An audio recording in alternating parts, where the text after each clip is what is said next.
We are in the Cinque Terre, and in this video we're going to break down how to do it in a day. We're going to talk about how to do the train system. We're going to talk about each of the 5 towns, the personality of each of the towns. We're going to drink coffee, we're going to eat croissants, we're going to eat gelato, we're going to cliff jump, we're going to do it all. And we're going to do it town by town. This is how to do Cinque Terre in 24 hours, because I feel like that's all you really need. So we stayed in La Spezia, which is a common place to stay when visiting the Cinque Terre. Thankfully, our Airbnb was just a 5-minute walk to La Spezia Centrale, or 10 minutes if Connor is navigating, but I won't call him out.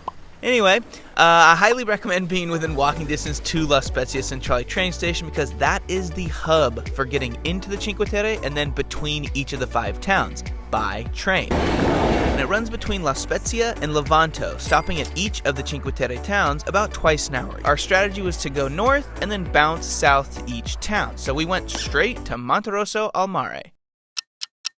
And when we got in, I was a little underwhelmed, because I was expecting this picturesque Italian city on a cliff, like I thought all 5 cities were. It turns out this is the only one of the 5 that really isn't perched on a hill like a little birdie, but it was figuratively uphill from here. And literally, you have to walk up 382 steps to get to one of the towns. More on that later. This was a nice aperitivo to the rest of the day. And to be clear, I enjoyed Monterroso because it was pretty quiet here when we arrived, something I took for granted in the Cinque Terre. We started our day off in Monterossa Al Mare like you should every day in Europe, with coffee and pastries. It's really the only way. After this, we moved on to exploring the town, walking the boardwalk, getting our feet wet in the Ligurian Sea, and after about an hour, it felt like we had seen everything that the town had to offer. Had a little snack, croissant, coffee, fresh squeezed orange juice. On to the next. Vernazza. Please be careful when hanging out at the train stations. There are some trains that come screaming through that don't stop. Just stay behind the line. As you can see, my wife is a little bit of an Evel Knievel. Upon arrival, Vernazza is recognizable. It's a picturesque town and many people's favorite town in the Cinque Terre. It turns out to be my second favorite, but it certainly has it all. Vernazza had higher energy than Monterosso, and that just built in anticipation as we made our way down the main strip, which spat us out right onto this square, right on the water, with absolutely breathtaking views. And despite the people, we were able to find some corners of town that weren't crowded. From walkways behind the church, to out on the jetty, to in the water. We made room for ourselves. You just have to. Vernazza is only our second stop, but this is my favorite so far. This is like picturesque Cinque Terre. This is what you imagine, and it does not disappoint. Just gotta get away from the crowds. Come out to the peninsula, best view. Megan and I made our way through town and climbed high up on the hill to Doria Castle, and it only cost €2 to get some great views of Vernazza and the whole coast. We then made our way down a little ways to one of my favorite little restaurants called Ristorante al Castello, which was a little spendy, but I'm a cheapskate and spending any amount of money is a little spendy. But seriously, you pay for the amazing views of Vernazza and the fresh seafood options.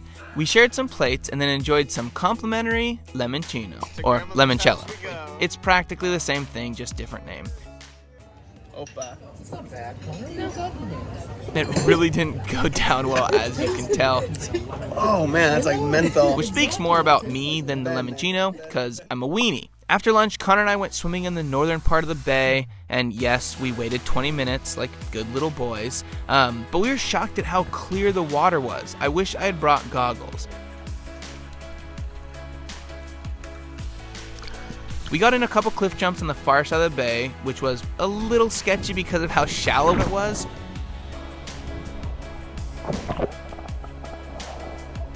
This was the first of 2 swims I went on today. The water was just so refreshing, and after walking lots of stairs, it was exactly what I needed. Definitely bring a swimsuit. We got out, took a nice picture for the girls, and we were rushed off to the next town, Corniglia. Corniglia is the only Cinque Terre town that doesn't have an access point to the water. It's high on a hill, very high on a hill. After a quarter-mile walk, you get to the 385-step gauntlet to get into town. It's really not that bad, and you get these amazing views while you're walking up. But the only thing that was motivating me, the only thing I cared about in that moment, This is why I'm hot. was the promise of the best gelato shop in the Cinque Terre, Alberto's. We made it to the top. There was a little square, a little bit of a view, a small church, and it didn't feel like much else. We got what we went there for, gelato. After you get done walking on those stairs, it's pretty much a must. You get gelato from Alberto's. Yeah, so remember that thing I said about didn't feel like much else? Once I got back to internet, I realized we missed out on the major portion of town. It just wasn't that obvious. We should have continued past Alberto's to enjoy the strip and the main viewpoint. Shucky darns. Came to Corniglia, we got gelato, we're moving on. Is that what you like? That is, except you really got all your greasy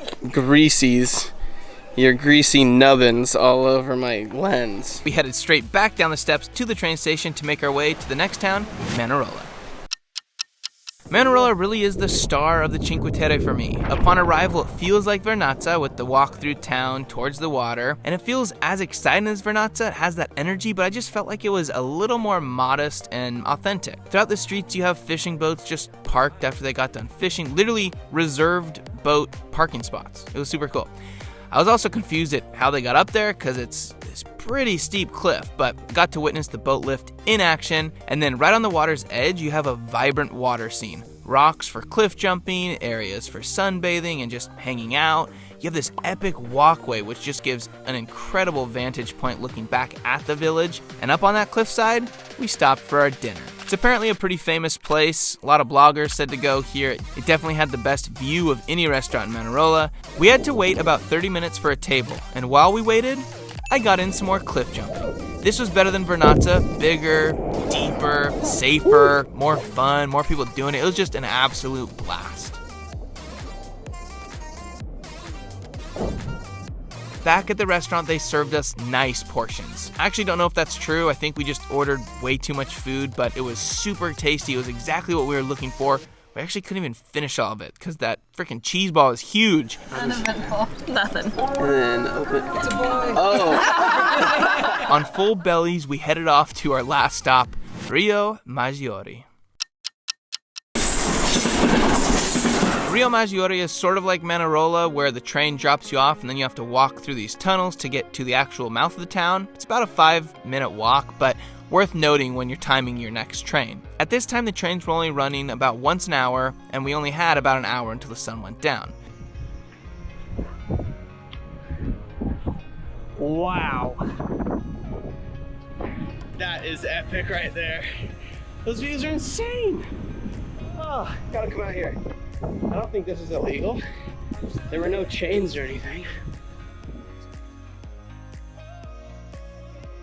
We got to enjoy sunset here, and it was certainly quieter than other towns, but I only think it's quieter because of the time of day. Regardless, I loved it. This definitely seemed like the place to rent a boat and just chill. It had been a while, so I figured I'd practice the only Italian I knew and order some more gelato. We then watched the sunset, and this was the time where I so badly wanted to launch my drone and get some cinematic drone footage. And what do we know about drones in the Cinque Terre? You get sick footage. No, it's illegal. It's a national park. It's an Italian national park and drones are not permitted. Which sucks because I'd love to fly mine, but I've heard Italian police have seized them before and you get in big trouble, so don't do it. Unless you do. 13 hours after we left our Airbnb for this adventure, we're leaving Riomaggiore for our Airbnb. And one big day in the Cinque Terre is enough for me. I really don't think you need more. Any longer, I think I'd get bored. If I had extra days, I think I'd spend them in Tuscany or Lake Como, which is exactly what we did, and what my next 2 videos are actually. So thank you friends for watching, thank you for subscribing, and I'm stoked to bring you more travel content. Ciao.